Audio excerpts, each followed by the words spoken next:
Hi there. In this video, we'll be covering top 3 tips for working with professional ghostwriters. Following these tips could make or break a ghostwriter-author relationship, so you really want to stay tuned to these tips. By the end of this video, you will learn how to hire the right ghostwriter and the importance of vulnerability in book writing. And stay tuned until the end of the video for a free resource I really think you're going to enjoy. Let's dive in.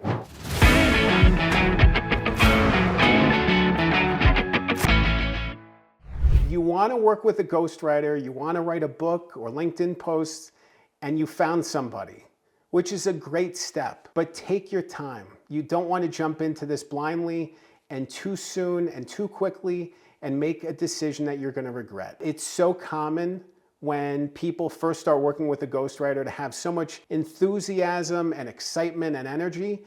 But sometimes these relationships fade. Sometimes they don't work out, which is why you really need to do your due diligence at the beginning of the process. Ghostwriting in general is a behind-the-scenes hidden endeavor. It's very common to work on books that no one knows about. It's common to be associated with projects and you can't talk about the things that you've worked on. Sometimes you can talk about them, but sometimes you can't, which adds a level of mystery to the process.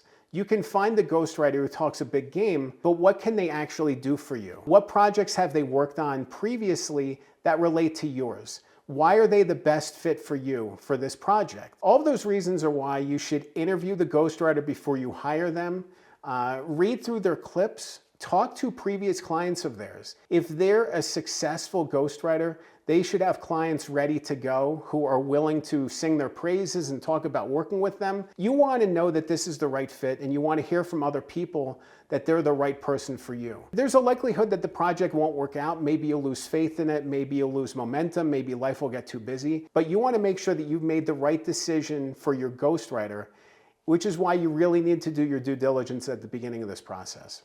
My next tip for working with your ghostwriter is to be vulnerable. I know it's a big gap. I know it's a big ask. I know it's something that's difficult for a lot of us, but in order for your book to be successful, you need to go there. You need to talk about the difficult things. You need to explore what makes you feel uncomfortable, the things where you've struggled, the failures, the lessons that you've learned along the way. If your book is only about successes and about being great, no one's going to want to read it. It's going to be a boring book. Also, what are you going to fill it with? Eventually, there's going to be nothing else to write. You want to lean into the vulnerabilities and you want to lean into the struggles and the pain points because the people who are reading your book are going to be at the place that you were back then when you were going through the struggle. Ultimately, you want to be at the opposite side of it looking back so you can actually provide insight and guidance and help them along their journey. But because of the issues you've faced, it's likely that people have faced similar problems and you're being vulnerable is going to help them get across that bridge and get to a place of comfort and closure and help them move forward. So you being vulnerable is going to help you write the best book possible, and it's also going to help your reader to live the best life, to help them as well. So you really want to lean into the vulnerabilities and you want to explore them with your ghostwriter to bring them out in the strongest way possible. My third crucial tip to working with the ghostwriter, be present in meetings.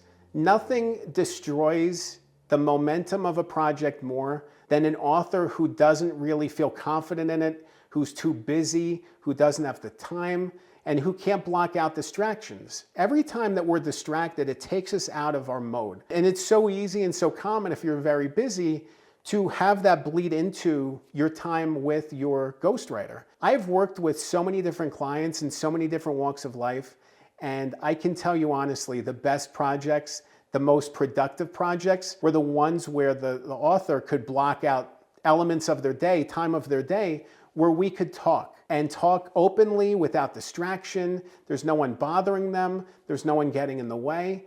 It's just talking and talking through these things and going deep and exploring. If you're constantly busy and too busy to have a meaningful conversation with the ghostwriter, that's a recipe for disappointment or failure. It really is.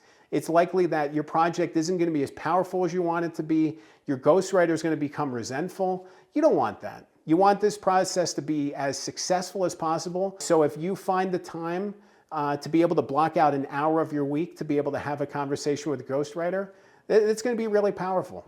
Working with a ghostwriter to write your book shows you're committed to the process, shows you're committed to writing the best book possible. But even with the best intentions, book collaborations can fall apart or struggle. I really want you to avoid that, which is why I really think you should watch the next video. It's called 7 Critical Steps to Working with Your Ghostwriter. In that video, I talk further about vulnerability and even how to follow your gut when something bothers you or concerns you, because leaving those things on the table and just pushing forward, all those doubts and fears and struggles, they're going to pop up eventually. So you need to address them with your ghostwriter as soon as you can, and make sure to watch that next video so you can learn more about that process.